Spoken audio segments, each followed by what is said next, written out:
is Mary Warwick, and Tejas and I would like to welcome you to the TWRC Wildlife Center. Established in 1979, our mission is to promote environmental conservation through public education and the rehabilitation of native Texas wildlife.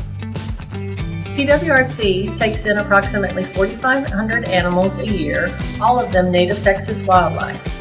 We rehabilitate them and release them back into the wild. We do this two ways. We have home-based rehabbers that take some animals, and if the animal is a baby squirrel, a baby possum, or a baby songbird, it is raised here in-house and then taken out to the wild and released.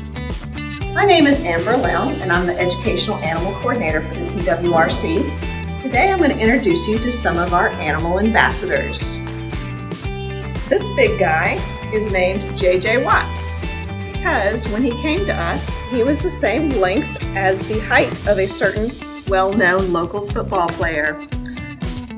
This guy is a bull snake, and they are native to areas a little bit west of here that are a bit more dry.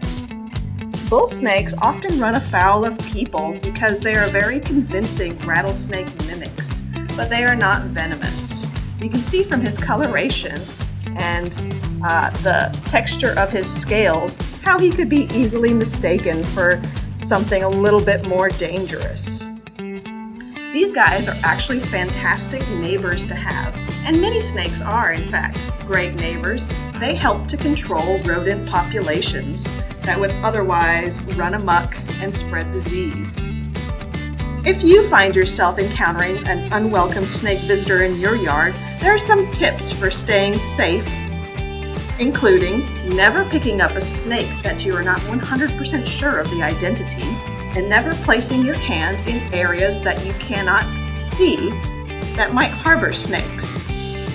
If you do not want them in your yard, don't run off to the hardware store to get repellents because they are not actually very effective.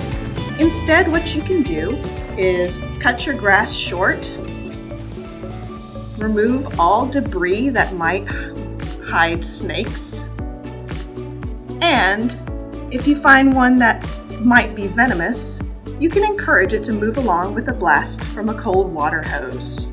Left alone to do their job of controlling rodent populations, these guys actually make fantastic neighbors and contribute to the urban ecosystem. Here's another good neighbor to have around Houston. This is Iris. She is an eastern screech owl. She is fully grown. She is over 11 years old, in fact, and average size for a screech owl. They are the most common owls in our region. Iris was brought to us as a nestling. She was no larger than the size of 2 stacked cotton balls. She was found on the ground, and it soon became clear that one of her eyes did not develop properly, and she is blind on that side. Iris and other owls like her make fantastic neighbors in Houston because their diet consists primarily of small rodents and also many larger insects such as flying cockroaches that you may not want to find around your house. You may notice just how flexible her neck is. Owls are known for being able to turn their heads a full 270 degrees. One of the reasons for this is that their eyes are so large in their sockets that they don't actually turn. They must turn their entire head to see a different view. There are a few ways you can help good neighbors such as Iris out in Houston. That would include avoiding trimming your trees in the spring nesting season. These guys are so well camouflaged you'd never know they're there, but they are cavity nesters, and they need those trees to be able to raise their families. Another thing is avoiding using rodent poison. Oftentimes, a poisoned mouse will keep moving for quite a while, but they're slow and easy prey for birds of prey such as Iris, and that poison can also harm them. Our next good neighbor to have is Parsley. Parsley here is a Virginia opossum. Opossums are North America's only marsupials. These guys are incredibly beneficial to have in your backyard because they're a disease-resistant cleanup crew with an iron stomach. Their diet includes insects that you may not necessarily want to have around, such as cockroaches and the ticks that carry Lyme disease.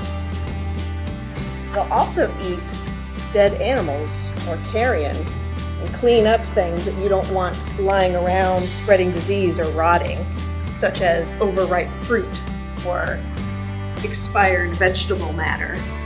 Did I mention disease resistant? Since they are marsupials, their body temperature is too low to successfully incubate the rabies virus. So cases of rabid possums are astonishingly low. Opossums tend not to cause very much backyard damage or property damage. You can see on his paws here, he has fingernails that are very similar to ours. They're not very strong, and they cannot cause damage to homes or siding. You may have heard the term playing possum, but what actually is that?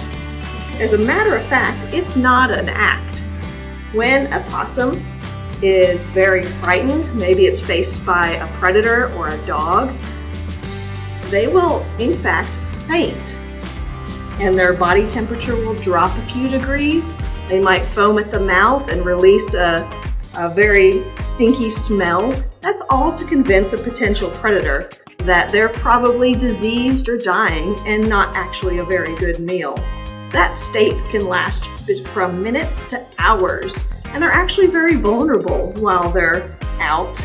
So it's best to leave them to do their cleanup job in peace and not try to force them out.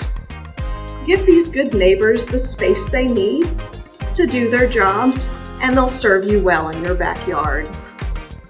Here we are in our animal care department. This is where all of our baby birds, baby opossums, and baby squirrels are raised in-house. If you find a native Texas animal that's either orphaned or injured, please go to our website at TWRCwildlifecenter.org and click on the Found an Animal button. That'll give you information about what to do until you can get the animal into our center, or call 713-468-8972. Thanks for watching, and thanks for caring for native Texas wildlife.